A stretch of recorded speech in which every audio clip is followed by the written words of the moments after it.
اعوذ باللہ من الشیطان الرجیم بسم اللہ الرحمن الرحیم. عزیزان من، آج نومبر 1978 کی 10 تاریخ ہے اور درس قرآن کریم کا آغاز سورہ النمل کی آیت 82 سے ہو رہا ہے. 27/82.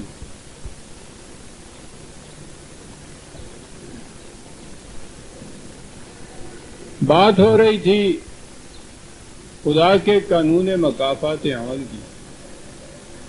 دین کی بنیاد ہی یہ ہے کہ انسان کا ہر عمل حتیٰ کہ دل میں گزرنے والا خیال بھی ایک نتیجہ پیدا کر کے رہتا ہے. یہ ہے سارا دین، یہ ہے علم، یہ ہے ایمان.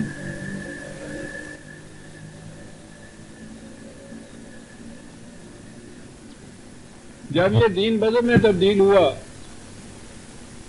تو مشکل یہ آ گئی ان کے لیے، یہ مذہب پرست طبقے کے لیے، کہ اب جن چیزوں کو انہوں نے کہا کہ مذہب کے فرائض ہیں، عبادات ہیں، قائد ہیں، وہ یہ سب کچھ ہوتا چلا گیا، نتیجہ کوئی نکل نہیں رہا. تو اگر قسمت یاوری کرتی یا فریب نفس میں مبتلا نہ ہوتے یا فریب دہی نہ کرنا چاہتے تو کھڑے ہو کے سوچنا چاہیے تھا کہ وہ تو یہ کہتا ہے کہ اس کا نتیجہ یہ برآمد ہوگا، نتیجہ برآمد ہو نہیں رہا، تو ہم یہ کیوں کیے جا رہے ہیں؟ کہیں کوئی نقص ہے، یا تو معاذ اللہ اس کہنے والے نے معاذ اللہ غلط کہا ہے کہ اس کا نتیجہ یہ نکل کے رہے گا، تمہاری زندگیاں بڑی خوشگواریوں کی، سرفرازیوں کی ہو کے رہیں گی. یعنی اتنا بڑا حتمی دعویٰ خدا کا کہ یہ ہو نہیں سکتا کہ غیر مسلم قومیں مسلم قوموں کے اوپر غالب آ جائیں. قرآن کی نص صریح اس کے دو معنی نہیں ہو سکتے. انتم الاعلون، تم دنیا میں سب سے زیادہ غالب رہو گے. لِیُظْہِرَہُ عَلَى الدِّینِ کُلِّہِ، یہ نظام دنیا کے ہر نظام پر غالب آ کے رہے.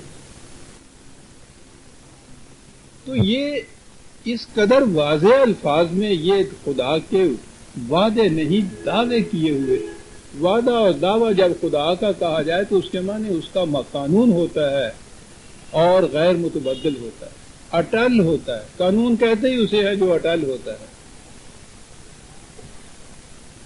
تو یہ تو اس قدر اٹل قانون، اس قدر اٹل وعدہ دعویٰ خدا کا تھا، اور اس نے کہا ہے کہ خدا اپنے وعدے کی خلاف ورزی کبھی نہیں کیا کرتا. معنی یہ ہوتے ہیں کہ قانون اٹل ہوتا ہے. تو پھر سوال یہ تھا کہ یہ کچھ جو کہا ہے اس نے، یہ کیوں نہیں ہو رہا؟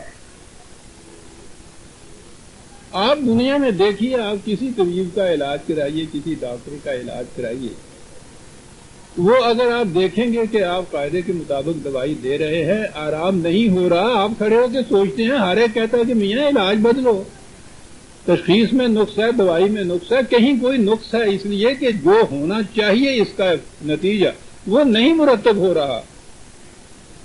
دنیا کے ہر معاملے میں آپ یہ کرتے ہیں، لیکن یہاں جب پہنچتے ہیں تو یہاں یہ کیفیت نہیں. یہاں کیفیت یہ ہے کہ نہ دکھ جائے نہ درما راس آئے، مگر خبتے دوا ہے اور میں کیے چلے جائے. نہیں آرام آ رہا نہ صحیح، پلائے چلے جاؤ. تو بالآخر کچھ تو ایسا ہونا چاہیے تھے نا جو دوسروں کی تسلی تشفی، جھوٹا وعدہ ہی صحیح، کچھ تو کہنا چاہیے نا. پوچھتے تھے، انہوں نے کہا نہیں نہیں تم سمجھتے نہیں ہو، یہ خدا کی باتیں ہیں، یہ ساری سچی. کہ یہ سچی ہیں پھر ہوتی کیوں نہیں؟ کہنے لگے نہیں، یہ یہاں کی بات نہیں ہے، یہ ہوگا قیامت میں جا کے. دوائی یہاں پہ لاؤ، شفا مرنے کے بعد ہو، وہاں ہو. یہ اتنے سے لفظ سے آپ دیکھتے ہیں کہ کتنے بڑے فریب کی راہیں کھل گئی. وہاں جا کے کوئی لوٹ کے آنے سے رہا کہ بتایا کہ جی ہاں واقعی ہو رہا ہے. یہاں بیٹھے بٹھائے کوئی ایسی علامت نہیں ہے کہ بیٹھی ہو یہاں دیکھ لیا جائے سنیما کی طرح کہ جی ہاں پردہ اسکرین پہ ہی تھا ہی کچھ ہو رہا ہے. نہ سے ہی سامنے وہ جتنے بھی کام کرنے والے ہیں ٹی وی جو ہے وہ تو لندن میں ہوتا ہے یہاں نظر آتا ہے چلو یوں ہی صحیح یوں بھی کچھ نہیں. تو پھر کیا پھر یہ عقیدہ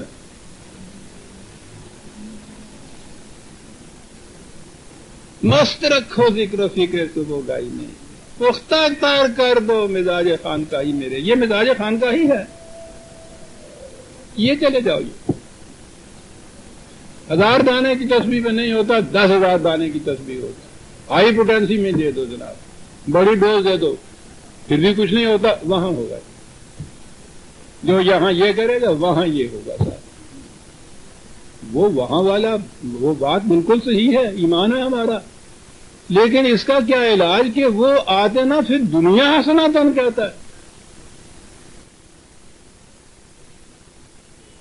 صاحب یہ تو وہ دنیا کہہ رہا ہے اس کے لیے کہنے لگا وہ حسنا جو ہے نا وہ نہیں تم سمجھ رہے وہ انسان کے دل کی بات ہے. ہاں وہ ٹھیک ہے. ہندو اپنے بدھ کے سامنے سجدہ کر کے وہ دل کی بات وہاں کر لیتا ہے پوری. اس جیسا اطمینان تو تمہارے ہاں ان کو بھی نہیں ہوتا. وہ ایک محسوس شے سامنے اپنے رکھتا ہے اور انسان کی اگر فطرت نہیں تو کم از کم عادت یہ ہے کہ محسوس سے یہ زیادہ متاثر ہوتا ہے. تو ہندوؤں کو تو کرشن کا وہ تصویر جو بنایا کرتے تھے اس کو گلے لگا لینے کو جی چاہ کرتا. تو اپنے ہی دل کی تسلی اگر ہے تو پھر تو ہر طریق سے ہو سکتی. اپنے دل کی تسلی وہ نہیں کہتا. وہ کہتا ہے اس کی خلاف ورزی کرنے سے خزین فی الحیات الدنیا اس دنیا میں ذلت نصیب ہو.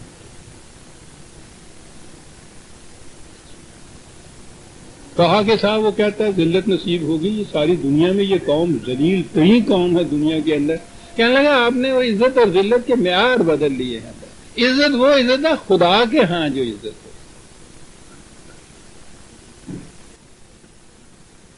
یہ مقربین بارگاہ الہی یہاں جن سے کوئی بات کرنے کا روادار نہیں وہ خدا کے مقرب. کہا یہ کیا بات ہے کہ ذلیل ترین قوم ہے اور خدا کے مقرب کہنے لگے جو شکستہ ہو تو عزیز تر ہے نگاہ آئینہ سازی. شاعریاں ہو رہی حقائق کی دنیا سے لطائف کی دنیا کی طرف لوٹا دیا ان مسترد ہو رہا ہے. معاف رکھیے گا آج کے دن کی یاد رکھنا میں ہمیشہ کہا کرتا ہوں 10-15 لاکھ کی تعداد میں وہاں حج کی تقریب پر یہ جمع ہوتے ہیں. 30 سال سے زیادہ عرصے سے وہ بنی اسرائیل جو ہے وہ ان کے دل میں پھانس کی طرح چبھا ہوا. اتنا سا وہ لاہور شہر جتنی آبادی ہے ساری اس مملکت کی وہ بھی اب ہوئی ہے. ایک بحر ذخار ہے یہ مسلمانوں کی سلطنت تک مراکش سے لے کے وہیں تک اگر لے لیجیے تو ایران تک چلا آ رہا ہے. پھر افغانستان ساتھ اس کے پھر پاکستان ذرا اور آگے بڑھ جائیے تو ملیشیا اور انڈونیشیا. ایک سمندر ہے اس کے اندر ایک گھاس کے تنکی سے بھی کافی زیادہ حیثیت اس کی نہیں ہے. 30 سال سے یہ ہو رہا ہے. کہا جا رہا ہے کہ عرفات کے میدان میں جو دعائیں مانگی جاتی ہیں وہ مستجاب ہوتی ہیں خدا کے.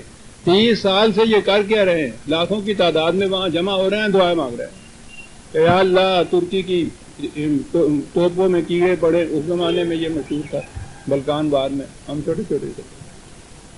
دعائیں مانگ رہے ہیں کہ سارا ان کا بیڑا غرق کر دے ان کو تباہ کر دے ان کو برباد کر دے. یہ دعا مانگ رہے ہیں. جس طرح ہر عید کے بعد یہاں گوشت کی قیمت بڑھ جاتی ہے نا ان کی ہر دعا کے بعد ان کی تقویت اور بڑھ جاتی ہے.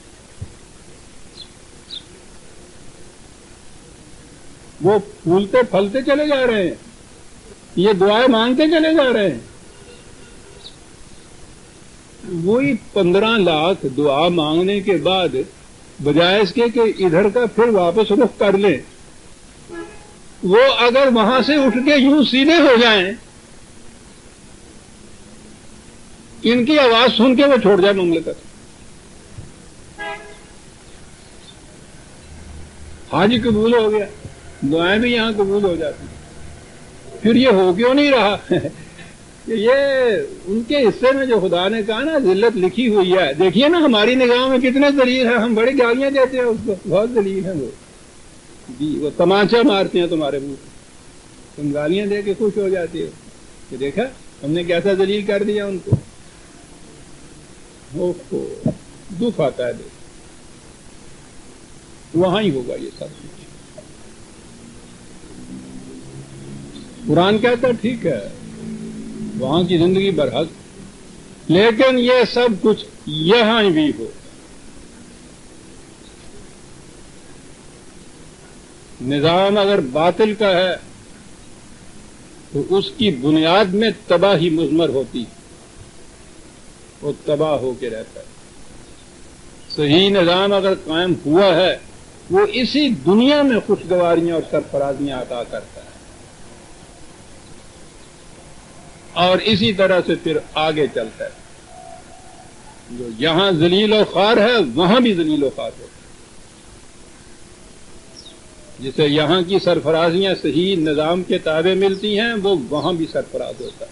اسی کو مقرب کہتے ہیں. خدا کا مقرب اس دنیا میں بھی مقرب ہوتا ہے، اس دنیا میں بھی مقرب ہوتا ہے. یہ ہو نہیں سکتا کہ یہاں کا ذلیل و خوار خدا کے ہاں جا کے معزز اور مکرم بن جائے. قرآن کریم میں یہ مقامات آتے ہیں جن میں یہ کچھ. سب سے پہلی جو کشمکش تھی وہ تو نبی اکرم صلی اللہ علیہ وسلم اور اسی دور کے جو مخالفین تھے بالخصوص قریش وغیرہ، ان کے ساتھ یہ کشمکش تھی. 13 سال مکے کی زندگی میں، 7 سال مدنی زندگی کے اندر قرآن کریم نے اپنے انداز میں سب سے پہلے ان کا انجام بتایا ہے، اور اسی انداز اور نہج سے پھر اس نے کہا ہے کہ آئندہ آنے والے زمانوں میں بھی جب کبھی اس قسم کے غلط نظام بنیں گے تو ان کے نتائج تباہیاں ہوں. اب یہ جو کچھ اس نے کہا ہے یہ ایک تو لٹرلی میننگ ہوتے ہیں نا کسی چیز کے. پانی ہم جانتے ہیں یہ جو پیا جاتا ہے، اور ایک اس کے مجازی معنی ہوتے ہیں. جیسے پانی پانی کر گئی مجھ کو کلندر کی یہ بات. اب پانی پانی کے یہ معنی نہیں ہوتے کہ میں پانی کا مٹکا بن گیا. آپ دیکھتے ہیں کہ اس کے معنی کیا ہو گئے پانی پانی کے. تو یہ مجازی معنی ان کو کہتے ہیں. یہ ہر زبان میں یہ چیز ہوتی ہے، اور عربوں کے ہاں تو خصوصیت سے یہ بڑی بہتات میں وہ استعمال کیا کرتے ہیں. قرآن کریم اس قسم کے جو حقائق ہیں وہ اس انداز سے بیان کرتا ہے. اس لیے یہ چیز ہوتی ہے کہ اگر وہ وہاں کہے کہ تیر سے جان ہلاکت ہوگی اور وہ تیر کہہ دے تو تیر تو چند سالوں کے عرصے میں یا کم از کم 1 آدھ صدی کے بعد بیکار ہو کے رہ گیا، اس کی جگہ تو گولی نے لے لی. اور وہاں یہ ہوگا کہ نہیں جی اس نے تو کہا تھا تیر سے. اب کیا کیا جائے کہ یہ تیر بنوائے جائیں. ہم تو تیر سے ہی لڑائی لڑیں گے کیونکہ اس نے تو تیر کہا تھا، کہ اس سے شمشیر کہا تھا. تو تیر و شمشیر جو ہے اب تو عہد کہن کے افسانے بن گئے.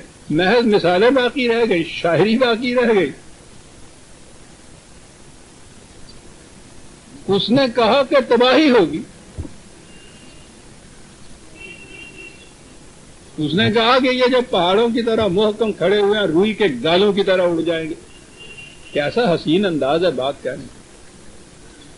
اب یہ انتظار کر رہے ہیں کہ کس دن ہمالیہ پہاڑ روئی کی طرح اڑے، وہ دھنکیے وہاں بیٹھا ہوا ہو اور دیکھیں جی کہا ہوا کہ جی ابھی تو ہوا نہیں ہے، ہوگا. یہ انداز ہے قرآن کے سمجھنے کا. ایک تو چیز یہ ہے کہ وہ جو کہا جاتا ہے کہ کہا نہیں جاتا، یہ حقیقت ہے کہ یہ جو کائنات مادی کائنات ہے ٹھیک ہے، یہ عدم سے وجود میں آئی، اس کا انجام ہونا ہے. ابدی طور پر تو خدا کی ذات ہے، یہ ساری چیزیں جو اس نے بنائی ہیں اس کا انجام ہونا ہے. ٹھیک ہے ایک دن ہوگا، انجام مٹ جائے گی. لیکن ہم پہ اس کا کیا اثر ہے؟ کہ جی آخری وہ جو قرب قیامت کی نشانیاں بتاتے ہیں، پھر وہ قیامت آ جائے گی، پھر کیا ہوگا، یہ زمین اڑ جائے گی، یہ آسمان نہیں رہے گا، اس میں نہیں رہے گا، ہم بھی نہیں رہیں گے، پھر بات ختم ہو گئی۔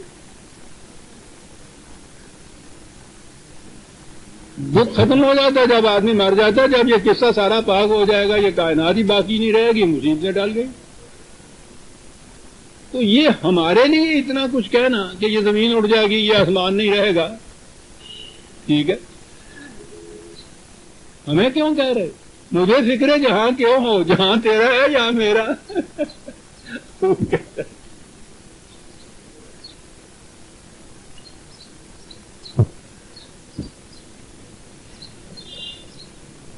قرآن کریم نے یہ چیزیں بتائی ہیں، ان قریش کے متعلق سب سے پہلے تو یہ کہا ہے کہ یہ اپنے آپ کو اتنے بڑے محکم مستحکم سمجھتے ہیں، تم دیکھو گے کہ غلط نظام کا انجام اسی دنیا میں کیا حشر ان کا ہوتا ہے۔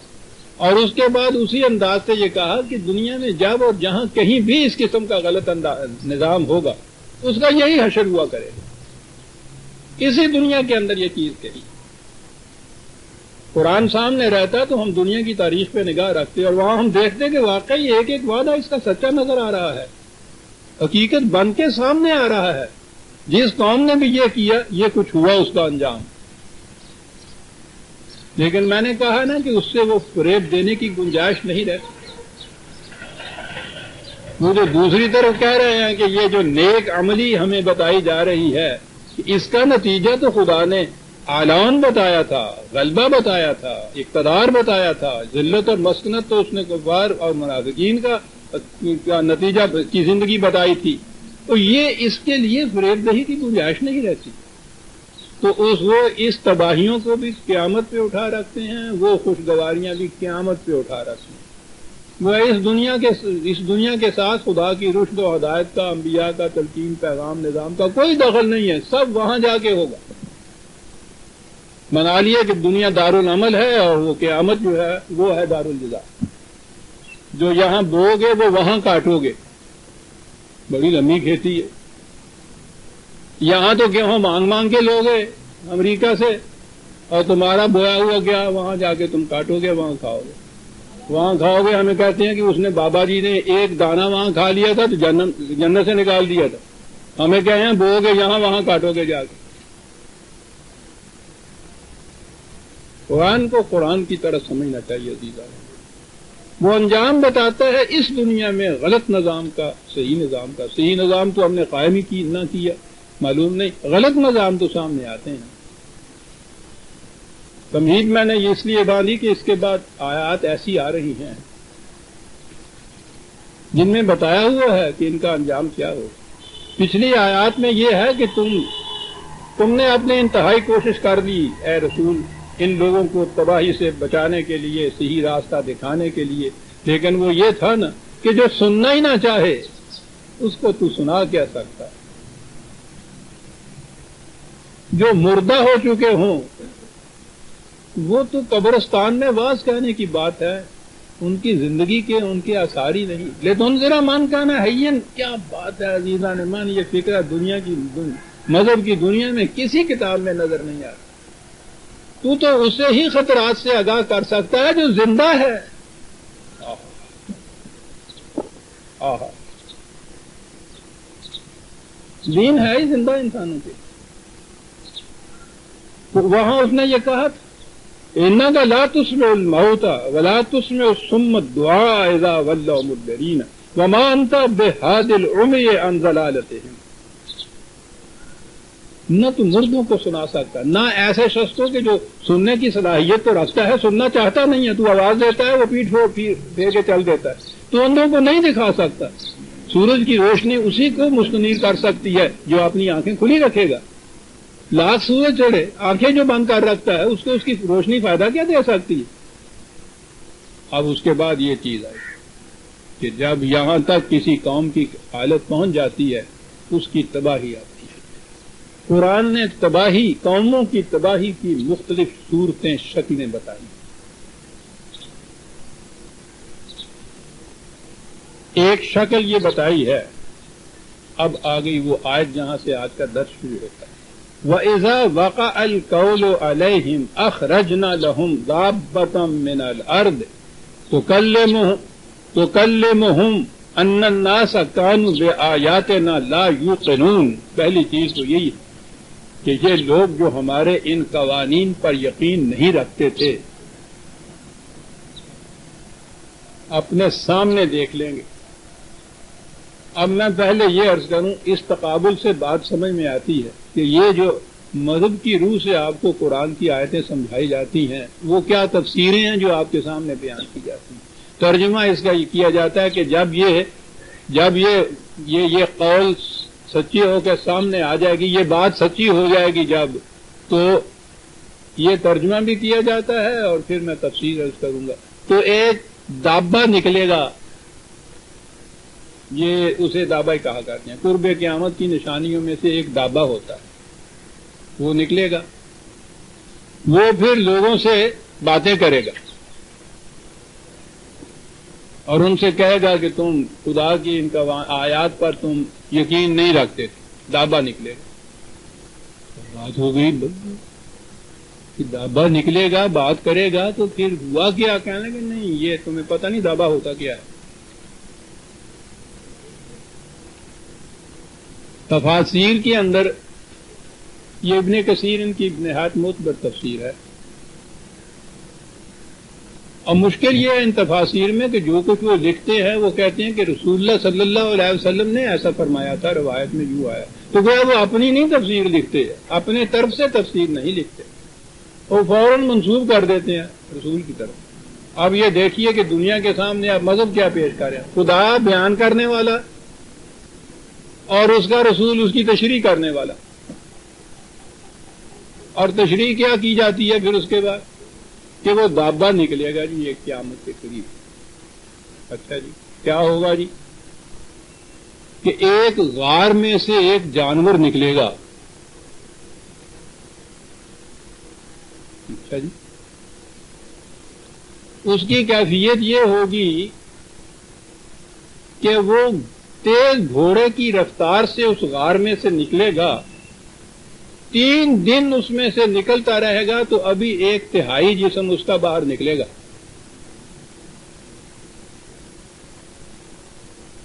سر اس کا بیل کے سر کے مشابہ ہوگا. یہ اس تفسیر کے الفاظ ہے جو میں بیان کر رہا ہوں, اپنی طرف سے نہیں کہہ رہا, یہ میرے سامنے. بیل کے سر کے مشابہ ہوگا, آنکھیں اس کی خنزیر کی ہوں گی, کان ہاتھی کے ہوں گے, سینگ کی جگہ اونٹ کے برابر بڑی ہوگی, گردن شتر مرغ کی ہوگی, سینہ شیر کا ہوگا, رنگ چیتے کا ہوگا, سارا ہی سرکس جمع ہوا ہے, کمر بلی کی ہوگی, دم مینڈے کی ہوگی, پاؤں اونٹ کے ہوں گے, 2 ٹانگوں کے درمیان فاصلہ 12 گز کا ہوگا. وہ جس غار سے نکلے گا میں نے کہا تیز گھوڑے کی رفتار سے نکل رہا ہوگا, 3 دن میں ابھی 1/3 نکلے گا. آگے لکھا ہوا ہے داڑھی بھی ہوگی. ارے گل سچی گئی ہے. ایک ہاتھ میں حضرت موسیٰ کا عصا ہوگا, دوسرے ہاتھ میں حضرت سلیمان کی انگوٹھی ہوگی. مومنوں کے چہرے کو اس عصا سے چھوئے گا تو وہ نور کے طبق بن جائیں گے, کفار کے چہروں کو وہ اس انگوٹھی سے چھوئے گا تو وہ بالکل کالا سیاہ ہو جائے گا. اس طرح سے جو قرآن نے کہا تھا نا کہ اس دور میں ہم کہیں گے کہ وَامْتَازُوا الْيَوْمَ أَيُّهَا الْمُجْرِمُونَ, اے مجرموں بدماشو تم اس معاشرے میں ملے جلے مت نہیں رہ سکتے, تم دھوکہ نہیں دے سکتے, الگ کر دیے جاؤ گے, دور سے پہچان لیے جاؤ گے. یعرف المجرمین بسیماہم, مجرم ان کی پیشانیوں سے پہچانا جائے گا, دھوکہ نہیں دے سکے گا. انہوں نے کہا کہ اس طرح سے وہ جو عصا لگائے گا اور وہ انگوٹھی لگائے گا نا, ان کے چہرے سفید ہو جائیں گے, ان کے چہرے سیاہ ہو جائیں گے, اور مومن اور کافر پہچانے جائیں گے. اچھا جی پہچانیں گے, پھر کہنے لگے پھر قیامت آ جائے گی.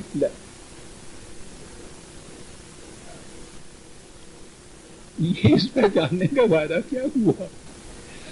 ان سے ان کو کیا غرض تھا؟ تو تفسیر بیان کرنی. یہ ہے جی جو دابہ نکلے, لوگوں سے باتیں کرے گا قرب قیامت.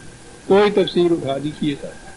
اور پھر میں نے یہ کہا ہے نا کہ قیامت ان کی تو پتہ نہیں، قیامت تو ہماری ہے جب کہا جائے گا کہ یہ رسول اللہ صلی اللہ علیہ وسلم نے یہ تفسیر بیان فرمائی. معاذ اللہ.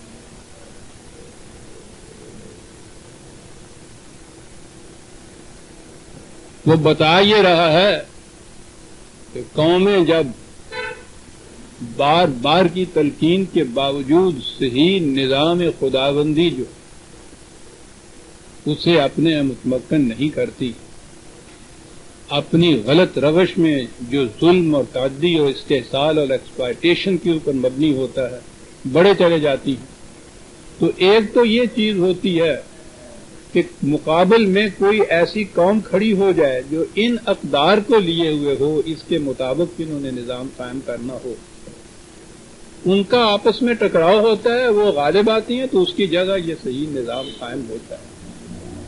تو وہ کہہ رہا ہے کہ اگر ایسی صورت نہ ہو، یہ نہ بھی یہ جماعت ہو، تو اس قسم کی اور وحشی جماعتیں پیدا ہو جاتی ہیں جو ان کے ساتھ آ کے ٹکراتی ہیں، درندوں کی طرح ان کو چیر پھاڑ دیتی ہیں.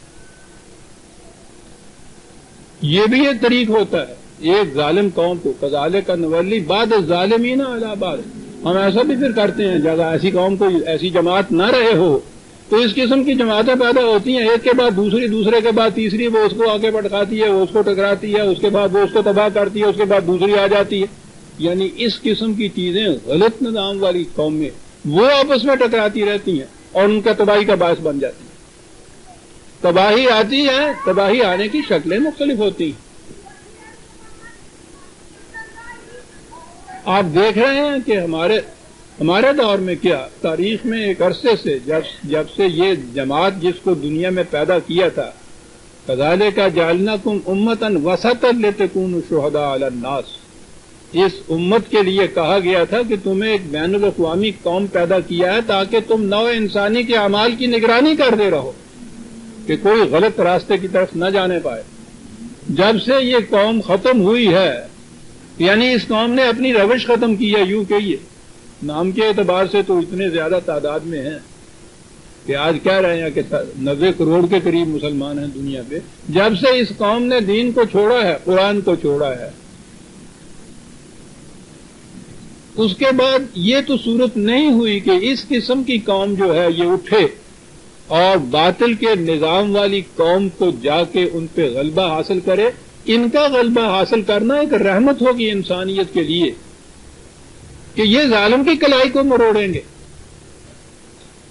مظلوم کا گلا نہیں کاٹیں گے. لیکن جب صورت یہ نہ ہو تو قرآن کہتا ہے کہ باطل کے نظاموں نے تو مٹنا ہوتا ہے، پھر وہ آپس میں ٹکراتے ہیں. اذا وقع القول آ جائیے آج کی طرف. اس تمہید کے بعد یہ دابہ کا جو لفظ ہے عربی زبان میں بھی قرآن میں بھی آیا ہے، ویسے ہر ذی حیات کے لیے آتا ہے، ہر متنفس کے لیے جس میں بھی زندگی ہوتی ہے. عام طور پہ جانوروں کے لیے بھی بولا جاتا ہے، انسانوں کے لیے بھی بولا جاتا ہے. انسان بھی تو اسی میں آتا ہے. دابہ ایک جانور نہیں ہوتا، ایک جماعت، ایک گروہ، ایک فوج، ایک پارٹی، ایک قوم، ساری اس کے اندر آتی. یہ عربی زبان میں یہ لفظ میں عرض کر دوں عربی جاننے والوں کے لیے، یہ جمع کے صیغے میں بھی استعمال ہو جاتا ہے یہ واحد، ورنہ دواب تو اس کی جمع آتی ہے. یہ جو آگے لکھا ہے تکلمہم الناس، اس کے معنی کلام کرنا نہیں ہوتا، اس کے معنی کسی کو زخمی کرنا ہو. جب ایسا وقت آ جاتا ہے یا آ جائے گا جبکہ ایک ظالم قوم اس کے مقابلے میں صحیح نظام والی قوم تو نہ اٹھے، اسی قسم کی دوسری ظالم قوم جو اس سے زیادہ قوت فراہم کر لے وہ آتی ہے، وہ آ کے ان سے ٹکراتی ہے. یہ دابہ اس کو کہا گیا ہے کیونکہ یہ وحشی قسم کی قوم ہوتی ہے، درندوں کی قسم کی قوم ہوتی ہے، غیر مہذب اقوام ہوتی ہیں. صحیح نظام اور اقدار ان کے ہاں ہوتی نہیں ہے، اس لیے یہ لفظ استعمال اس نے کیا ہے۔ اور وہ آتی ہیں تو وہ کیفیت یہ ہے کہ الناس اسی قوم کو نہیں جس کے خلاف وہ اٹھتی ہیں، تو جو انسان بھی سامنے پھر آ جاتا ہے ان کو سیلاب کی طرح ان کو بہا کے لے جاتی ہیں، ٹکڑے ٹکڑے کر دیتی ہیں وہ انسانیت کا۔ کانوا بآیاتنا لا یوقنون، اس لیے کہ یہ وہ قومیں تھی کہ جو ہمارے اس قانون پہ یقین نہیں رکھتی تھی کہ غلط نظام کا نتیجہ تباہی ہوا کرتا ہے۔ تاریخ میں آپ دیکھیے یہ ٹکراؤ ہوتا چلا آتا ہے، یہ صحیح نظام کو لے کے اٹھنے والی قوم تو کبھی آتی ہے، ورنہ یہ ٹکراؤ آپس میں ان دابہ کا آپس میں ٹکراؤ ہوتا رہتا۔ جب بھی کوئی قوم انتہائی شدت تک پہنچ جاتی ہے اپنے ان غلط نظام کے مظالم میں، ضعیفوں اور غریبوں کی جان لینے میں، استحصال میں، انتہا تک شدت تک جب پہنچتی ہے تو جس طرح سے جب دھوپ گرمی تیز ہو جاتی ہے تو جھکڑ آتا ہے، اس قسم کا انسانوں کا جھکڑ اٹھتا ہے کسی طرف۔ وہ جھکڑ ہماری تاریخ میں بغداد کی تباہی سامنے ہے ہمارے، وہ ہماری سلطنتیں جو تھیں اس میں ملوکیت، سرمایہ داری، مذہبی پیشوائیت انتہا تک پہنچی ہوئی تھی، اور اس کی اصلاح کی کوئی شکل باقی نہیں تھی کہ ہلاکو خاں وہاں سے چین کی سرحدوں سے اندازہ لگائیے اس کے ہوڑز اٹھ کے آئے، راستے میں جتنا راستہ تھا تباہیاں کرتے چلے گئے، بغداد کی اینٹ سے اینٹ آ کے اس نے بتا دی، آج تک نہیں پھر سنبھل سکا وہ تھا۔ یہ ہیں وہ جو بابا آیا کرتے ہیں کہ جب بھی کوئی قوم اپنی قوت کے نشے میں اتنی بدمست ہو جائے تو اس کے بعد اس کا علاج اس طریق سے پھر ہوتا ہے۔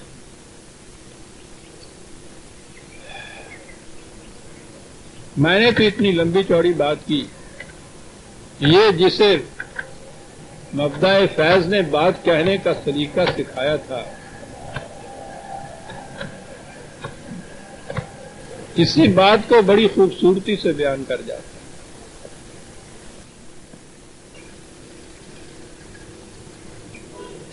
ہر کارے ہو ہر مردے، یہ بڑا خوبصورت ہے۔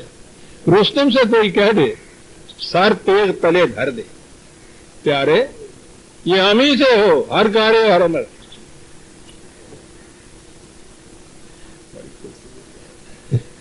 رستم سے کوئی کہہ دے سر تیغ تلے دھر دے، پیارے یہ ہم ہی سے ہو، ہر کارے ہو ہر مردے۔ ہلاکوں نے آ کے میں نے کہا ہے کہ اینٹ تین بجا دی، دنیا کی تاریخ میں اس تباہی کی مثال نہیں ملتی جو مسلمان قوم پہ جو گزری تھی۔ میں یہ کہہ رہا تھا کہ کہنے والے نے، اقبال نے جس بات کو کہا، اب تو خیر جسموں میں خون ہی نہیں ہوتا، ہم نے اپنے بچپن میں بڑے بوڑھے اور خاص طور پہ بڑی بوڑھیاں ہماری دادی اماں ہوتی تھی، باہر کے موسم میں کہتے تھے کہ خون جوش مارتا ہے، سرسام ہو جاتا ہے جب خون میں تیزی آتی تھی، ان کے اس عقیدے کے مطابق جوش مارتا ہے خون۔ اب اس کو ہائی بلڈ پریشر کہتے ہیں، یہ جوش مارتا تو نہیں کہتے، یہ کہتے ہیں وہ نالیاں سکڑتی ہیں، لیکن بہرحال سرسام ہو جاتا تھا، اس سے سرسام کا علاج ہوتا تھا فسد کھولتے تھے۔ ہم نے اپنے بچپن میں دیکھا ہے، دادی اماں، نانی اماں، باہر کا موسم آیا، جنون کی تیزی ہوئی تو وہ اتنا بڑا پیالہ خون کا، تازہ خون سرخ چمکتا ہوا یہاں سے فسد لیتے تھے، اور پھر وہ ان کو اطمینان ہو جاتا تھا کہ وہ جوش نہیں مار رہا، سرسام کا علاج فسد کھولنے سے کیا جاتا تھا۔ میں یہ بات بتا رہا ہوں، بات یہی ہے جو قرآن کہہ رہا ہے کہ جب کسی قوم میں قوت کی بدمستیاں سرسام پیدا کر دیں تو اس وقت پھر اس قسم کی قومیں آتی ہیں جو فسد کھولتی ہیں۔ وہ کہتا ہے اقبال کہ کرتی ہے ملوکیت آثار جنوں پیدا کرتی ہے ملوکیت آثار جنوں پیدا اللہ کے نشتر ہیں تیمور ہو یا چنگیز اللہ کے نشتر اب بات ہے اس سے کرتی ہے ملوکیت آثار جنوں پیدا ترسام ہو جاتا ہے اس سے واقعی آپ دیکھتے ہیں یہ ملوکیت اس دور میں تو خیر اب نہیں رہی ہے ذرا سی ہے ایران میں جو اشر ہو رہا ہے ڈکٹیٹرشپ ہے نا آج کے دور کی ملوکیت محض قوت کے زور کے اوپر مسلط ہو جانا آپ دیکھیں گے کہ واقعی وہ نظر آتے ہیں پاگل ہوئے ہوتے ہیں ان کی حرکتیں مجنونانہ نظر آ رہی ہوتی دیوانگی نظر آ رہی ہوتی پاگل پن نظر آ رہا ہوتا ہے یعنی ہم جیسے لوگ بھی جو عام عقل و فکر کے ہوتے ہیں بڑے بڑے دانشور نہیں فلاسفر نہیں وہ بھی ہنستے ہیں اس کے اوپر کہ کیا بات ماری گئی کیا ہوتا ہے یہ سرسام ہوتا ہے کرتی ہے ملوکیت انداز جنوں پیدا اللہ کے نشتر ہیں تیمور ہو یا چنگیز یہ ہے وہ دابا جو آتے ہیں تو کلموں وہ آ کے نشتر ہے یہ خدا کا جو یہ خون کی زیادتی ان میں جوش مارتی ہے اور سرسام ہوتا ہے ایک فرد کا جنون تو اس کی ذات یا اس کے اہالی موالی تک ہوتا ہے قوموں کا جنون جو ہوتا ہے یا قوموں کے سربراہوں کا جنون جو ہوتا ہے وہ انسانیت کے لیے تباہی کا موجب ہوتا ہے اتنے ہی بڑے نشتر کی بھی ضرورت ہوتی ہے اللہ کے نشتر عجیب بات یہ شخص کیا لیکن کہتا کہاں سے ہے یہیں سے تو کہہ رہا ہے اسی آیت کی ایک تفسیر وہ دابا تھی جو میں نے ابھی آپ کو سنائی اسی آیت کی تفسیر یہ ہے جو یہ شخص کر رہا ہے یہ قرآن سے تفسیر کرتا تھا یہ تو وہ ہے کہ اسی قسم کی ایک قوم آتی ہے وہ اس قسم کا فساد کر دیتی ہے اچھی قوم جب اٹھتی ہے اس کی کیفیت دوسری ہوتی ہے اس کے متعلق بھی اس نے یہ کہا ہے کہ یہ ٹھیک ہے فرعون اور ان کے حامان کی اور قارون کی یہ بدمستیاں جو تھیں وہ جنون تک پہنچی ہوئی تھی آہستہ آہستہ وہ قوم جو تھی جن کو انہوں نے مغلوب اور محکوم بنا رکھا تھا بنی اسرائیل کی قوم تو کہتا ہے یہ چیزیں ان کی بدمستیاں فرعونیت کی یہ چیزیں آگے بڑھتی جاتی تھی آخر پھر ہوتا کیا ہے ہوا کیا خون اسرائیل آ جاتا ہے آخر جوش میں اور پھر توڑ دیتا ہے کوئی موسیٰ طلسم سامری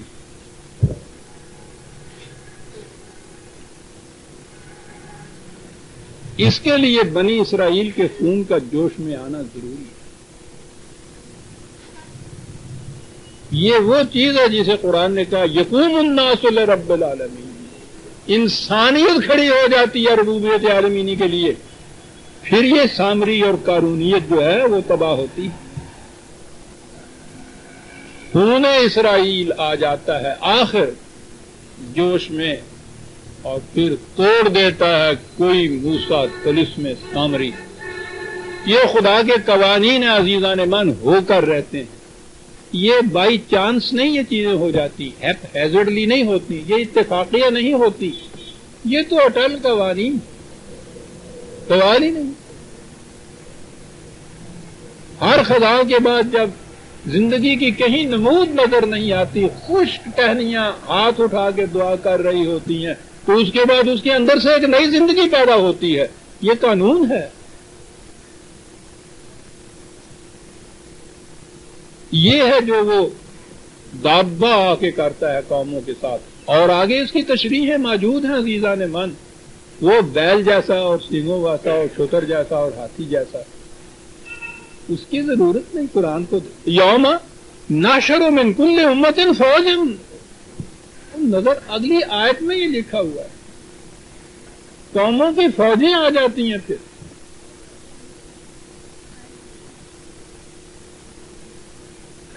ممن یکذب بآیاتنا فہم یوزعون اور یہ جو بتایا جاتا تھا کہ او بابا یہ جو نہج ہے تمہارے نظام کی اس کا نتیجہ تباہی ہوگا نہیں مانتے تھے. اکیلے کسی کے تلقین سے نصیحت سے ان کی سمجھ میں بات نہیں آتی تھی, سمجھنا چاہتے نہیں تھے, بدمست ہو گئے تھے. شرابی بھی کسی کی بات سمجھا کرتا ہے. کہتا پھر یہ فوجیں آتی ہیں ان کو سمجھانے کے لیے, مما یوزعون, اور پھر ان کو معبوز کر دیتی ہیں, بند کر دیتی ہیں, نور بند کر دیتی ہیں, کٹہرے میں لے آتی ہیں, کھڑا کر دیتی ہیں, رک جاؤ تم, بتاؤ تم یہ کیسے کیا کرتے. یوزعون, وہ روکتی ہیں آ کے. یہ عجیب لفظ ہے, یوں نہیں ہے رکتی اس قسم کی غلط کوش قومیں. فوجیں آتی ہیں تو رکتی ہیں. اور یہ جتنی جنگیں ہوئی ہیں آپ کے ہاں دیکھیے تو صحیح, عالمگیر جنگیں, اس طرح کی فوجیں تو کبھی پہلے تصور میں بھی نہیں آیا کرتی.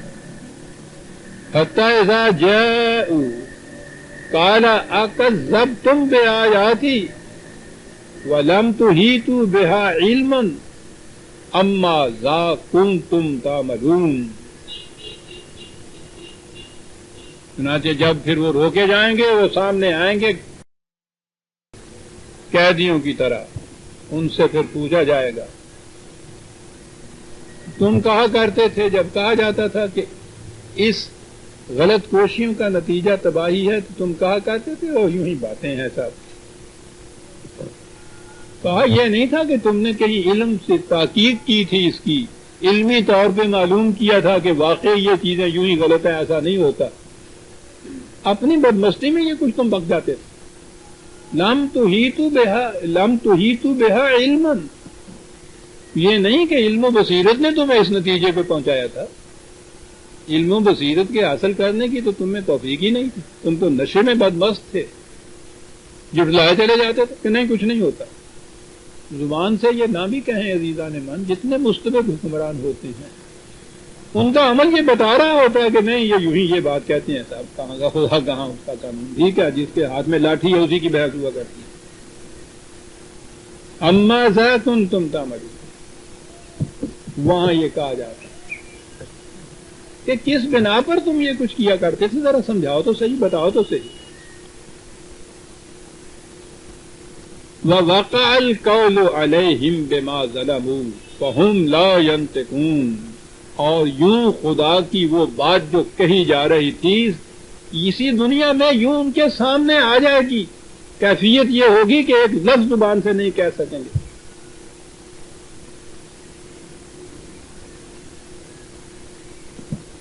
یہ جو میں نے عرض کیا ہے کہ اسی دنیا میں غلط نظام, غلط نہج پر چلنے والی قوموں کا یہ انجام قرآن بتا رہا ہے. سارے قرآن میں یہ کچھ ہے.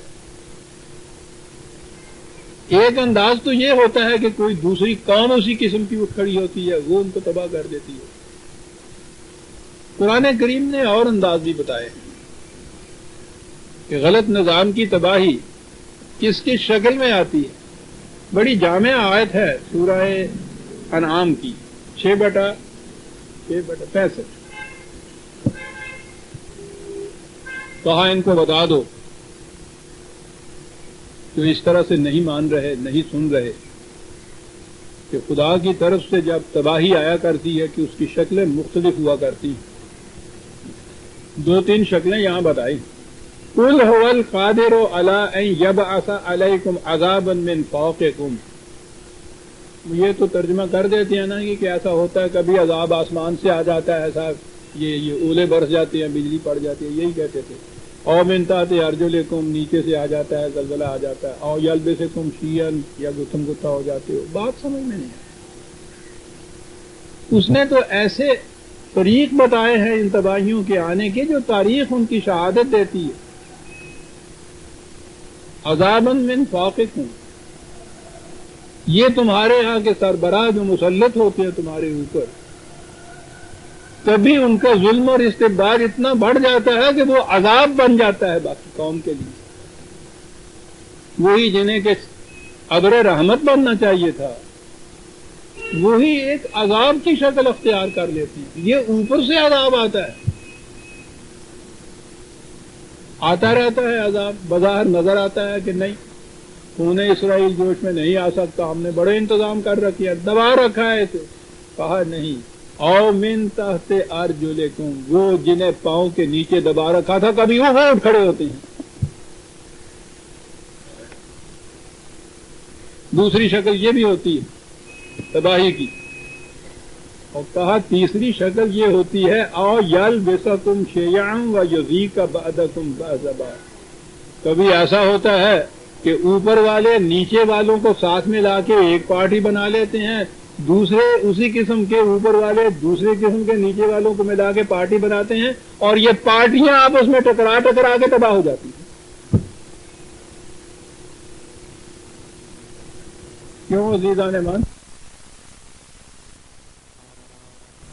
لعلہم یفقہون، کہا دیکھیے ہم کس طرح پھیر پھیر کے بات کو واضح کرتے ہیں، لیکن یہ تو انہی کے لیے ہے جو غور و فکر سے کام لیں گے۔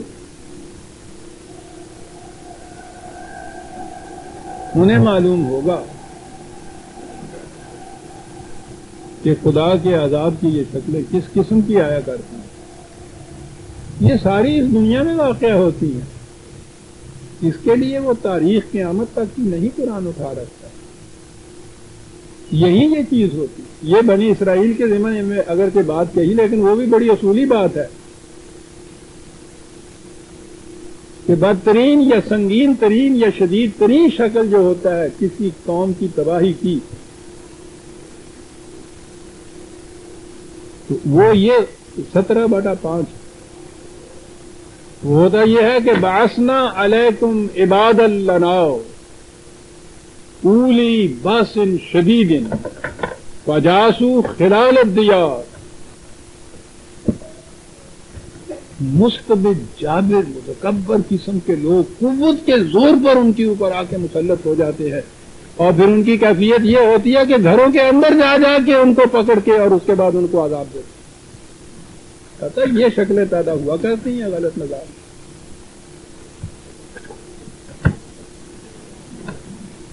اور یہ کچھ اتفاقیہ نہیں ہوتا، وَكَانَ وَعْدًا مَفْعُولًا، یہ تو خدا کا قانون ہے جو ہو کے رہتا ہے۔ یہ شکلیں اس نے بتائی، اور درمیان میں جو اس کا انداز ہے، پھر ایک مثال سے بات واضح کی کہ یاد رکھو قوموں کے عروج و زوال کے قوانین مقرر ہیں۔ یہ ہو نہیں سکتا کہ اس قسم کے استبداد کے نہج والی قوم یا ایک ایسی حکومت یا ایسا نظام وہ ابدی طور پر اسی طرح سے چلتا رہے اور اس میں تبدیلی کبھی نہ آئے۔ کہا تم دیکھتے ہو کہ یہاں تو تغیر ایک ثبات ایک تغیر کو ہے زمانے میں، آپ دیکھتے ہیں درمیان میں کیا بات لاتا اولم یروا انا جعلنا اللیل لیسکنوا فیہ والنہار مبصرا، دیکھتے نہیں ہو رات و دن کی گردش، تاریکی ہمیشہ ہمیشہ کے لیے نہیں رہتی،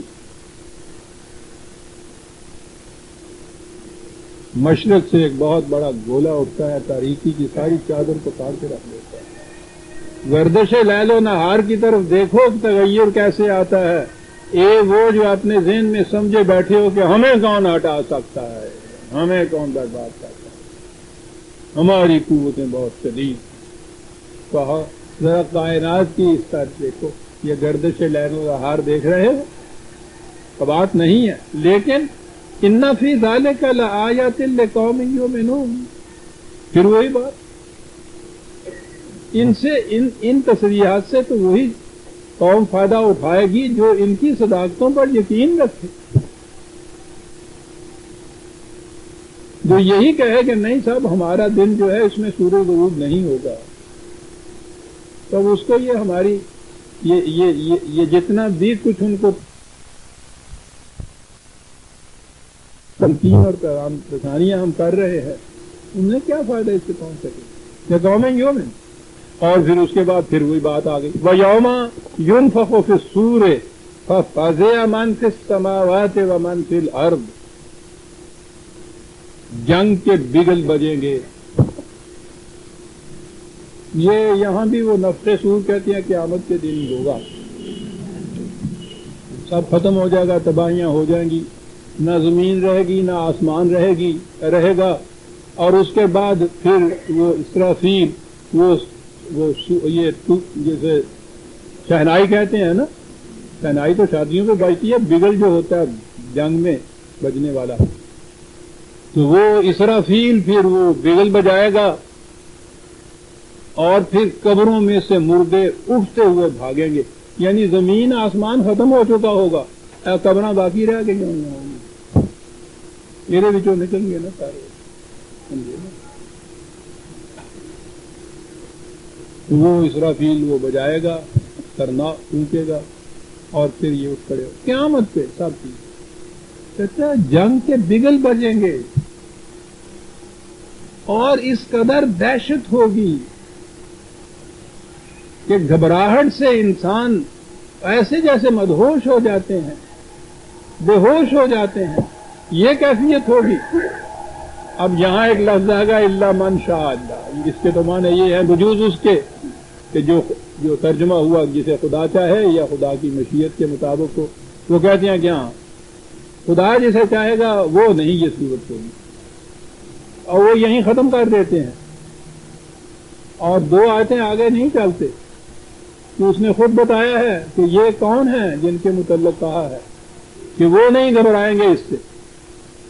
آگے آیت آئے گی تو میں عرض کروں گا وَكُلًّا أَتَوْهُ دَاخِرِينَ، پھر یہ بڑے بڑے جابر متکبر جو ہے سر نہیں جھکاتے، وہ سر نگوں سامنے آ کے کھڑے ہوں گے، اس طرح سے کہ وَتَرَى الْجِبَالَ تَحْسَبُهَا جَامِدَةً وَهِيَ تَمُرُّ مَرَّ السَّحَابِ، ترجمہ کیا کہ جی اس وقت پھر زمین بھی اڑ جائے گی اور یہ پہاڑ بڑے بڑے جو ہے روئی کے گالوں کی طرح اڑتے پھریں گے۔ ارے پہاڑ،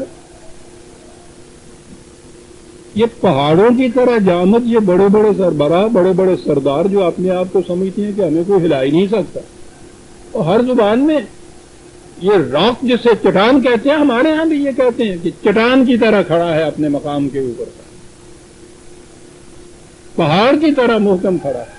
یہ جو اپنے آپ کو سمجھتے ہیں کہ ہم تو پہاڑ کی طرح محکم ہیں، تحسبها جامدۃ، تحسبها یعنی فی الحقیقت یہ ان کی جڑیں اتنی مضبوط نہیں ہیں کہ یہ ان کو کوئی اکھیڑ نہیں سکتا، تحسبها ایسا محسوس کرا دیا انہوں نے کہ ہمیں کوئی اکھیڑ نہیں سکتا۔ کہنے لگے تم دیکھو گے یہ جو اتنے محکم اور مستحکم بنے پھرتے ہیں اور باور کرا رہے ہیں کہ ہمیں کوئی نہیں ہرا رہا، بادلوں کی طرح ہوا کے جھونکے میں اڑتے ہوئے نظر آئیں گے۔ عجیب قرآن کا یہ انداز ہوتا ہے ایک چیز کو بیان کرنے، اتنے اتنے بڑے پہاڑ اونچائی میں وہ یوں ہی نظر آتے ہیں، بادل میں اور پہاڑ میں آپ دیکھتے ہیں فرق کتنا ہوتا ہے، وہ اپنے مقام پہ کتنا استوار بخود خزیدہ ہوتا ہے، بڑے بڑے یہ بادل پہاڑ ہی نظر آتے ہیں، ہلکا سا ہوا کا جھونکا ان کو ادھر سے ادھر لیے پھرتا ہے۔ کہنے لگے یہ جو اپنے مقام پہ پہاڑ بنے ہوئے نظر آتے ہیں، ہوا کے جھونکے ان کو اڑائے لے کے پھریں گے سارے۔ سن اللہ الذی اتقن کل شیء، ان کو معلوم نہیں ہے کہ ہمارے قانون کی روح سے وہ ہے قانون کے جو سب سے زیادہ مستحکم ہے، محکم ہے، جو ہم نے بنایا ہے، پہاڑوں کی طرح جن کے یہ کھونٹے گڑے ہوئے ہیں۔ فرعون کے متعلق تو اس نے کہا یہ ہے، ذیل اوتاد جس کے کھونٹے گڑے ہوئے تھے، یہ جن کے بڑے بڑے کھونٹے گڑے ہوئے نظر آتے ہیں، یہ بادلوں کے ٹکڑوں کی طرح ہوا کے جھونکے ان کو اڑائے پھریں گے۔ انہ خبیر بما تفعلون، سیدھی بات، اور یہ یوں نہیں ہو جائے گا، جو کچھ یہ کر رہے ہیں، جو کچھ تم کر رہے ہو ہم اس سے باخبر ہیں، یہ اس کے نتیجے میں ہوگا۔ اب وہ جو تھا نا کہ گھبراہٹ نہیں ان کو ہوگی، من شاء اللہ، وہ جسے اللہ چاہے گا، وہ کہتا ہے سن لیجیے اس کی تشریح، من جاء بالحسنۃ فلہ خیر منہا، اس دن کے جو حسنات کو لیے ہوئے آئے گا، خوشگواریوں کو، جس کو صحیح عمل کہا جاتا ہے، قانون خداوندی کے مطابق جس کے کام ہوئے ہوں گے، وہ جو آئے گا، یہ ٹھیک ہے کہ وزن تو وہی ہوگا جو اس کو دیا جائے گا، ہم اس سے زیادہ اس کو کچھ دیں گے، اپنی طرف سے بھی کچھ اس کو دیں گے۔ میں دوسرے مقام پہ یہ عرض کروں گا، خدا نے جو کہا ہے کہ زیادہ کے کیا معنی ہیں، ایک فکرے میں عرض کر لوں، وہاں بڑی خوبصورتی سے یہ کہا ہے کہ وہاں ما تشتہی انفسہم لفظ آتے ہیں. جو تمہارا جی چاہے گا وہ تمہیں ملے گا. اور اس کے بعد کہا ہے کہ بابا تمہارا جی کیا ہے اور اس کا چاہنا کیا ہو تو بڑا محدود ہوتا ہے. ہم جو اپنے جی سے چاہتے ہیں وہ دیں گے وہ بڑا ہی وسیع ہوتا ہے. واہ واہ. انسان کی انتہا آرزو جو ہے وہ بڑی محدود ہو کے رہ جاتی ہے. ذرا کسی وقت انتہا آرزو آپ کی مانگ کے دیکھیے گا وہ یوں ختم ہو جاتی ہے آگے چل کے. تو وہ کہا کہ یہ ٹھیک ہے جو تمہاری آرزو ہوگی وہ پوری ہوگی. اور وہی کہا ہے کہ بھائی تم کیا ہو تمہاری آرزو وہ تو یوں ہی پوری ہو جائے گی. اینی کچھ نہیں کچھ ہی لے کے آگے ہے گئے میں پانی پاؤں گے تو پار جائے گی. ہمارے پیمانوں کے مطابق ملا جو تمہارے پیمانوں سے کہیں زیادہ ہوگا. خیر منہا فہم من فزع یومئذ آمنون. یہ ہیں وہ جن کے متعلق کہا تھا کہ خدا کی مشیت کے مطابق ان کو گھبراہٹ نہیں ہوگی. یہ ہے کہ جو اپنے ساتھ حسنات لے کے آئیں گے وہ نہیں پریشان ہوں گے وہ نہیں گھبرائیں گے اس کے اندر. ومن جاء بسیئۃ فکبت وجوہہم فی النار. اور جو ناہمواریاں لے کر آئے گا. یہ حسنات اور سیئات قرآن کی دو اصطلاحیں بڑی جامع ہیں. ترجمہ تو حسنات کا نیکیاں کر دیا جاتا ہے, سیئات کا ترجمہ برائی کر دیا جاتا ہے, بدی کر دیا جاتا ہے. اب نیکی آپ دیکھیے اس کا تصور کس طرح بدلتا چلا جاتا ہے.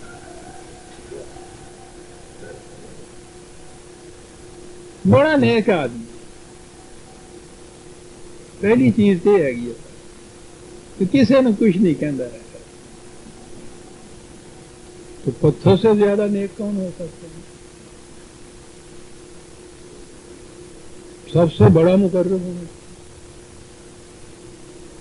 انتہائی نیکی ہے. متقی پرہیزگار ہر شے سے پرہیز ہی کرنے والا. سوچیے تو صحیح بکری سے زیادہ پرہیزگار کون ہے؟ صرف گھاس ہی کھاتی. سیدھی جی گل 1000 قسم کا پلاؤ مرغے کباب رکھ دیجیے بہت بڑی متقی ہوتی ہے. نیکی کا یہ تصور ہے. آگے بڑھیے. یہاں تو اب ہے نہیں وہ ہندو ہم نے دیکھا ہے صبح وہ سیر کے لیے جاتے تھے. بڑی سمجھدار قوم تھی. سارا دن انہوں نے ہٹی دے بہنا ہوتا ہے سی. اس واسطے سویر دی سیر انہوں نے نزدیک دھرم دا ایک حکم یعنی عبادت میں داخل تھی ان کے یہاں. صبح کی سیر اور باہر جا کے دریا پہ ندی پہ نہانا. اور وہ ہاتھ میں اتنا سا وہ کٹورا اس میں آٹا چاول. یہ جو ہے نا یہ کیڑے مکوڑے کاٹے والے پاؤں کہنے نہیں سارے جہاں سے یہ کیڑے مکوڑے نکلتے ہیں نا تو چٹکی آٹا پاؤں جانے. بڑے پن کا کام ہے مہاراج. بڑے پن کا کام ہونا جی یہ نیکی کا کام. وہ انہوں نے باندھڑوں کے اوپر اتنا بڑا ڈالا نمک کا رکھا ہوا ہوتا تھا. یہ گائے بیل یہ پھرتے رہتے تھے بازاروں میں وہ اس کو چاٹتے رہتے تھے. یہ پن کا کام ہے. وہ اتنی ٹوکریاں لٹکا رکھی ہیں اس میں انہوں نے یہ کنگنی یہ خشخاش کچھ اس قسم کی چیزیں ڈال دیتے تھے. چڑیاں آ کے چوگا چمتی تھی. یہ پن کا کام جڑا. گھوڑوں کے لیے پیاؤ وغیرہ تو ان کے زمانے کے بنے ہوئے یہاں بھی اب غالباً آثار قدیمہ کی طرح کہیں ٹوٹے پھوٹے ہوں گے. وہ جن سے کچھ جانوروں کا مویشیوں کا بھلا ہو جاتا تھا وہ ٹوٹ گئے. ان کی جگہ یہ قبریں بن گئی آسمان تک. اور دے پلا کرنا تھی اپنے پاسے رہے جی انہوں نے بندے جا کے کلی نہ کرن تو وہی اجڑ جان. وہ بن گئی ہمارے یہاں. بہرحال وہ پانی کے پیاؤ بناتے تھے. نیکی یہ کیسے کرتے تھے؟ ہندو سارا قرض دینے والا بنیا ہوتا تھا اور مسلمان مقروض ہوتا تھا. اس کے خون کا آخری قطرہ تک چوس لینا یہ کوئی برائی گناہ نہیں تھا. ان کو جو وہ سودا دیتے تھے اس سودے کے اندر 2 پیسے روپے پن واسطے لے لیندے سن. ان کاموں کے لیے خرید و فروخت میں ہم نے دیے ہیں وہ 2 پیسے روپے وہ کوئی نہ بھی نہیں کرتا تھا کہ ہمارا یہ پن دان واسطے ہے نا 2 پیسے، وہ 2 پیسے میں سے 1 پیسہ تو وہ چڑیوں کو کھلاتے تھے، پیسہ آپ مار لیتے تھے انداز نیک کی. یا تو کچھ نہ کرنا، سب سے بڑی نیکی تو پرہیزگاری یہ ہے، اسے کچھ نہیں کہنا. کوئی تماچا بھی کوئی گالی بھی جائے جاتی کہ اللہ تعالیٰ تعالیٰ تماچا مار جائے دعا منہ اگے کر دیں گے وہ ٹھیک ہے. لالے نے بھیجیا سی نا نائی نو کہ جا بھی لڑکی واسطے کسی رشتہ دے گیا، وہ دیکھ کے آ گیا، کہنے لگا جی لڑکا بڑا پسند ہے، دکان پہ بیٹھا ہوا میں نے دیکھا ہے بڑا ہی نیک لڑکا ہے.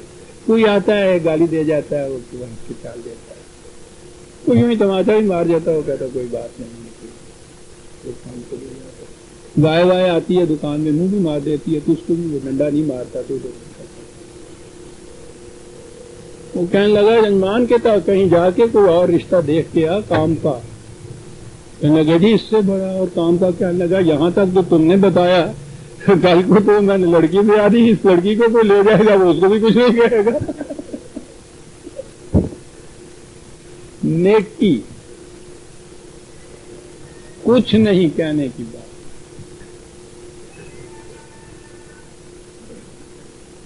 دیکھا آپ نے نیکی کا تصور کیسے بدلتا. نیکی یہ ہے کہ مکے میں رہنے والوں کے اوپر ظلم ہو رہا ہے، مدینے میں اتنی دور کے فاصلے پہ یہ جماعت بیٹھی ہے جن کے پاس قوت موجود ہے، تو مکے والے ضعیف ناتواں کمزور بے بس بے کس ان ظالموں کے ہاتھوں ستائے ہوئے خدا سے دعا مانگتے ہیں کہ یا اللہ کچھ انتظام تو ہمارا کر، یہاں سے نکال ہی لے ہمیں یہ کر دے. ان ظالموں کی کلائی موڑنے والا تو کوئی ہونا چاہیے. خدا مدینے والوں سے کہتا ہے کہ سنتے نہیں ہو وہ مظلوم ہمیں پکارنا ہے مدد کے لیے اور تم چپ کے بیٹھے ہوئے ہو. اچھے متقی ہو تم. یہ اٹھے اور انہوں نے جا کے ظالم کی کلائی مروڑ دی. اسے نیکی کہتے ہیں عزیزان ایمان.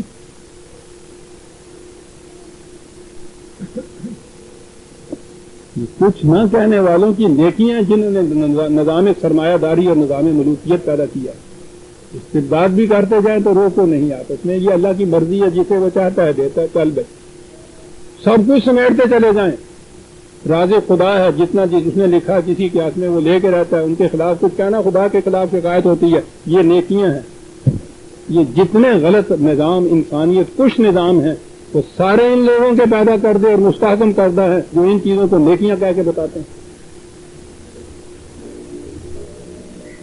کہو کہ جو اپنی محنت سے کچھ حاصل نہیں کرتا اور جتنا اس کا حاصل کیا ہوا اور اس کے حرام ہے نہیں لے سکتا وہ، یہ نیکی ہے عزیزان نے مان.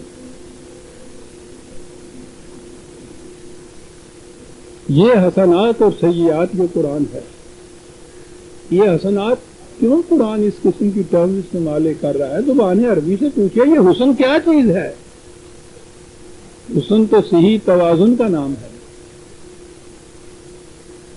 پرپورشن صحیح ہوتی ہے تو حسن ہوتا ہے.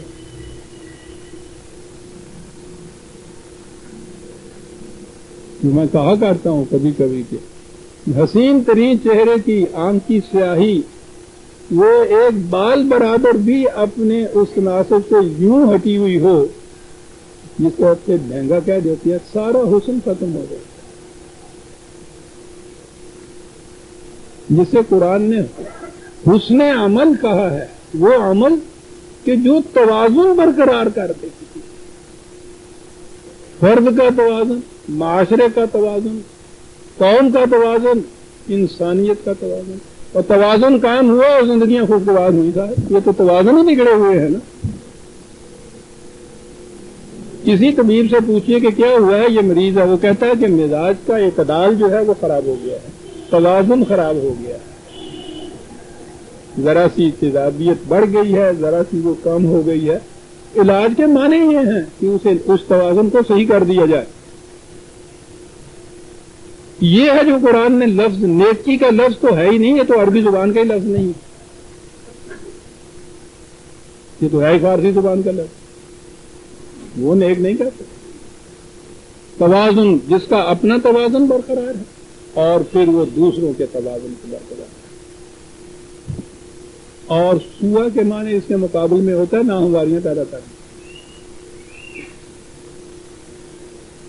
سارا گناہ یہ ہے ناہمواری. اپنے اندر ناہمواری ہے، جسمانی طور پہ بھی مریض ہے، اعتدال بگڑ گیا، ذہنی طور پہ مریض ہے، قلبی طور پہ بھی مریض ہے. معاشرہ کے اندر وہ معاشرہ جو ہے مریض ہے، جس میں توازن بگڑا ہوا ہے، قوموں کا توازن بگڑا ہوا ہے. کوئی چیز اپنے مقام پہ رہ ہی نہیں سکتی توازن بگڑ جائے تو. عربی زبان میں اسے ظلم کہتے ہیں، جب کوئی شے اپنے صحیح مقام پہ نہ رہے تو. وہ کہتا ہے کہ جو حسنات لے کے آتے ہیں ان کو کوئی گھبراہٹ نہیں ہوتی. فرد اگر ان اقدار خداوندی کے مطابق اپنی زندگی انفرادی طور پہ بھی شروع کر دے عزیزان من، وہ صحیح اطمینان حاصل ہوتا ہے کہ یہ باہر کی اس قسم کی خرابیاں اس کو پریشان ہی نہیں کرتی. وہ ان کی اصلاح کے درپے ہوتا ہے، پریشان ہو کے نہیں بیٹھ جاتا. اور سنیے عزیزان من جو بات کہی، حسنات والے کے لیے کہا کہ اطمینان صحیح فریب نفس نہیں، صحیح اطمینان. ایک ساؤنڈ سلیپ تو آتی ہے نا صحت کی، ایک افیون کھا کے بھی آیا کرتی. یہ وہ اطمینان نہیں. خود فریبی کا اطمینان تو افیون کھا کے سونے والی بات ہوتی ہے. مذہب میں یہی کیا جاتا ہے. یہ جو چیزیں ہیں، ابھی میں نے کہا کہ اس کا نتیجہ یہ ہوتا ہے، اس کا نتیجہ یہ ہوتا ہے. یہ ہے وہ چیز پہلے بھی آ چکی ہے بار بار، لیکن آج تو یہ الفاظ سامنے آ گئے. پھر میں وہی مثال لے آؤں. آپ نے خط بھیجنا اپنے کسی دوست کے پاس جو 2 میل کے فاصلے پہ ہے.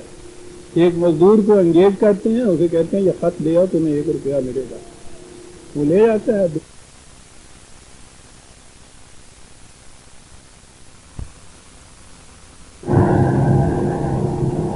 جی، وہ آپ آ کے باہر سے کسی اور سے وہ پیسہ نہیں مانگتے اس کا. یہ جو آپ روز 2 میل سفر کر آتے ہیں کہ یہ پیسہ کچھ نہیں ملتا، تو آپ کو ملتا کیا ہے؟ یہ جو آپ کی صحت ٹھیک ہوتی، خارج سے نہیں کچھ ملتا. وہ آپ کا عمل خود اس کا صلہ بنتا ہے، وہ کام ہی صلہ ہوتا ہے. جھوم جائیے عزیزان من. قرآن کریم نے جو پہلا انداز ہے اس کے لیے کہا جزاؤں بما کنتم تعملون. وہ بدلہ ہوتا ہے کہیں سے جو ملتا ہے اس کا جو عمل کرتے. کہیں کہا ہے حل تجزون الا ما کنتم تعملون، جو تمہارا عمل ہوتا ہے وہی اس کا صلہ ہوتا ہے. جنت تیری پنہاں ہے تیرے خون جگر میں.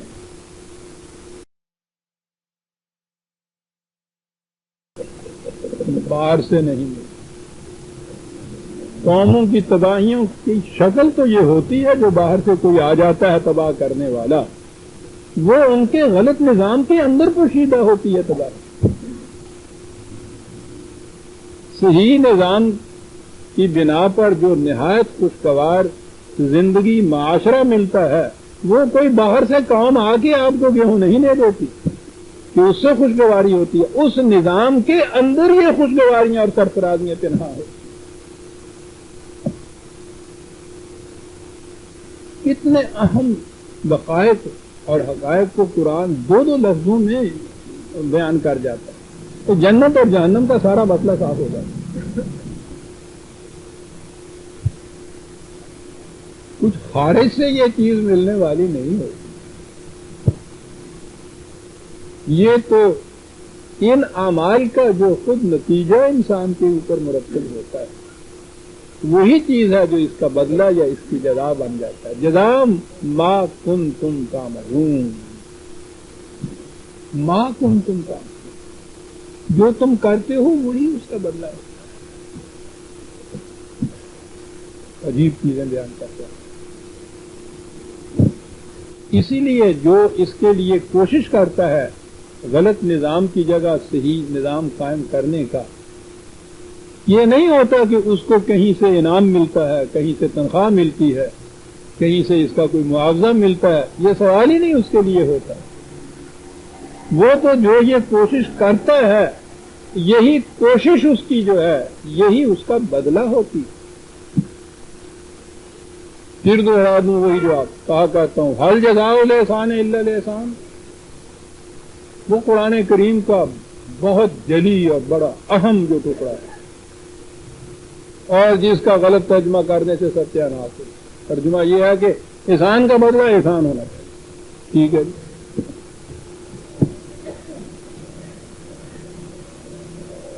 ضرورت مند کوئی آیا، محتاج بیچارہ آیا، میں نے اس کی مدد کی، اس پہ احسان کیا۔ اب جو احسان کیا ہے تو اب ساری عمر کے لیے بے دام غلام اس کو رہنا چاہیے۔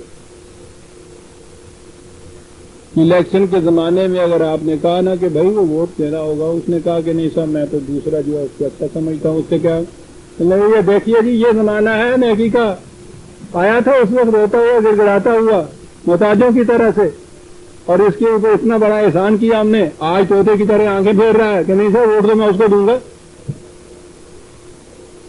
دیکھا جی خود غرض انسان دنیا کے، یعنی اب جو آپ نے اس کی مدد کی ہے تو اس کے بعد اس کو ہمیشہ کے لیے آپ کا وہ غلام رہنا چاہیے۔ اب اس کے لیے کیا کرے؟ حل جزاء الاحسان الا الاحسان، احسان کا بدلہ تو احسان ہے۔ اب وہ دعا کرے کہ یا اللہ اس پہ مصیبت پڑے کبھی، یہ بھی اسی طرح سے روتا ہوا میرے پاس آئے، میں پھر اس کی مدد کروں اور کہوں کہ لو بھائی وہ احسان کا بدلہ احسان ہو گیا، احسان کا بدلہ احسان، حل جزاء الاحسان الا الاحسان سارے پڑھ دیتے ہیں۔ اور وہ حسن کے معنی جو میں نے ابھی کہے تھے، بگڑے ہوئے توازن کو برقرار کر دیں۔ کسی کا توازن بگڑ گیا تھا، آپ نے اس کو برقرار کر دیا، کہا اس کے بعد اس کا بدلہ کیا؟ تم بگڑے ہوئے توازن کو درست کرنا چاہتے تھے، درست ہو گیا، بدلہ مل گیا، یعنی وہ جو تم چاہتے تھے وہ ہو گیا۔ یہ ہے جزاء حل تجزون الا ما کنتم تعملون۔ یاد رکھیے عزیزان من، یہ جو قرآن کی اقدار کے مطابق صحیح نظام کے لیے کوشش کرنا ہوتا ہے، خارج سے بدلے اور معاوضے نہیں دیے جاتے، نہ کسی حکومت کے ایجنٹ بنا جاتا ہے، نہ کسی سرمایہ دار کی طرف سے یہ کچھ ملتا ہے، نہ کہیں سے تنخواہیں لگی ہوئی ہوتی ہیں، نہ وظیفے مقرر ہوتے ہیں، کہیں خارج سے کچھ نہیں اس کے لیے۔ وہ تو باطل کا نظام ہے جو اس طرح سے ان چیزوں کے اوپر قائم کراتا ہے۔ حق کا نظام قائم کرنے والے تو اس کو اپنا فریضہ اور ذمہ داری سمجھتے ہیں، وہ سمجھتے ہیں کہ یہ کرنا بجائے خیش میرے لیے خود صلہ ہے اس کا۔ اسی لیے ہر رسول پہلا فکرہ یہ کہتا تھا کہ لا اسألکم علیہ من اجر، جو کچھ میں تمہارے لیے کر رہا ہوں، کرنا چاہتا ہوں تمہاری ویلفیئر کے لیے، اس کے لیے میں تم سے کوئی اس کا اجر اور معاوضہ نہیں مانگتا، سوال ہی نہیں، اس کا عمل خود اس کا اجر ہوتا ہے۔ انما امرت ان اعبد رب هذه البلدة الذي حرمها وله كل شيء، مجھے تو حکم اس کا دیا گیا ہے کہ میں اس خدا کے احکام کی اطاعت کروں، یہ مرکز ہے میرے نظام کا جسے کعبہ کہا گیا ہے، حرمہا، اسے اس نے تمام نوع انسانی کے لیے واجب الاحترام بنایا۔ حج کی تقریب پہ جو میں نے درس دیا تھا، میں نے اسے بتایا تھا کہ کعبے کی حیثیت کیا ہے، حج سے مراد کیا ہے، پوری نوع انسانی کے لیے امن اور قیام کا مقام، وہ بات اور ہوگی۔ حرمہا وَلَهُ كُلُّ شَيْءٍ، ہر شے کائنات کی اس کے پروگرام کی تکمیل کے لیے سرگرم عمل ہے، ہر شے۔ وَأُمِرْتُ أَنْ أَكُونَ مِنَ الْمُسْلِمِينَ، اور مجھ سے یہ کہا گیا ہے کہ میں اس نظام کے سامنے سر جھکا دوں، اس ضابطۂ قوانین کے سامنے سر نگوں ہو جاؤں، مجھے یہ کہا گیا ہے۔ مسلمین یہ ہے۔ وَأَنْ أَتْلُوَ الْقُرْآنَ، سب سے اہم بات مجھ سے یہ کہی گئی ہے۔ اب یہ اتلو القرآن، تلاوت قرآن کی کروں، اور تلاوت کے معنی ہمارے ہاں یہ ہوگا، یعنی قرآن کا ایک لفظ نہیں سمجھا جاتا، تلاوت قرآن کی ہو رہی، ایک رکوع پڑھ لیا میں جی، منزل پڑھ رہی ہے جی، پارا ایک میں پڑھ لینا جی، شبینے ختم ہو رہے ہیں سب، تلاوت قرآن کی بڑے اہتمام سے ہوتی ہے تلاوت قرآن کی، ایک لفظ نے قرآن کا جانتے، ناظرہ جسے آپ کہتے ہیں اس کا نام ہوتا ہے تلاوت قرآن کی۔ ارے بابا اس زبان سے تو پوچھو جس کا یہ لفظ ہے۔ تلاوت کے معنی ہوتا ہے کسی کے پیچھے پیچھے چلنا، کسی کا اتباع کرنا، کسی کی پیروی کرنا۔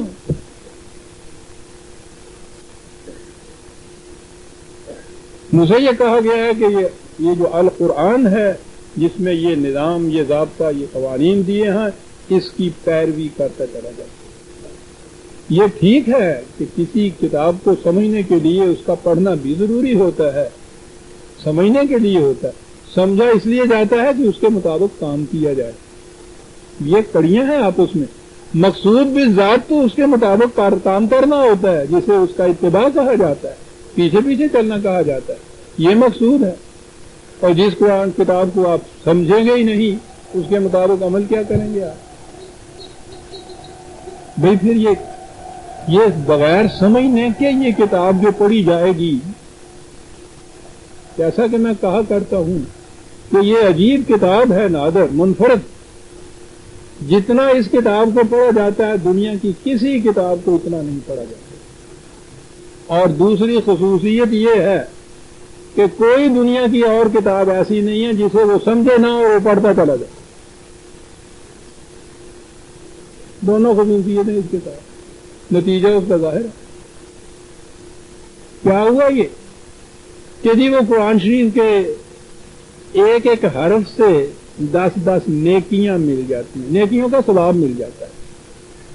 چنانچہ وہ کہتے ہیں نا الف لام میم، جب پڑھا تو انہوں نے کہا کہ یہ ایک ہوا، کہنے کہ نہیں 3 حرف ہیں، یہ الف کی 10، لام کی 10، میم کی 10، 30 یہ ہو گئی۔ آپ سوچ لیجئے کہ صبح اٹھ کے جو منزل پڑی ہے یا پارا پڑا ہے تو ذرا اس کے حرف گن لیجئے، 10 سے ضرب دے دیجئے، اب روز آپ کے بینک میں کریڈٹ بیلنس تو یہ جمع ہوتا چلا گیا ہے، باقی رہا کبھی گناہ جو ہے وہ اللہ معاف کر دیتا ہے۔ سیدھی جی گل، تلاوت قرآن، اور یہ کبھی پوری آیت نہیں پڑھ کے دیں گے تلاوت قرآن۔ فَمَنِ اهْتَدَىٰ فَإِنَّمَا يَهْتَدِي لِنَفْسِهِ۔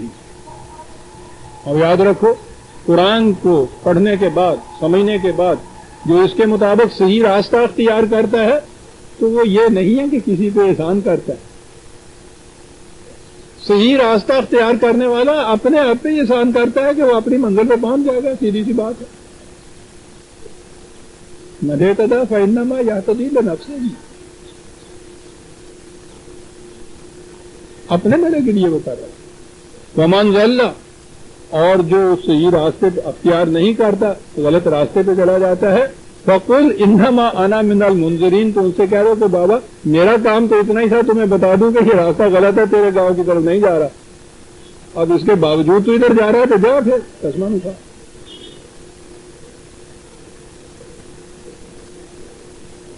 یہ جسے آپ کہتے ہیں اچھا کام اور برا کام، اس فرد کے لیے یہ ہو،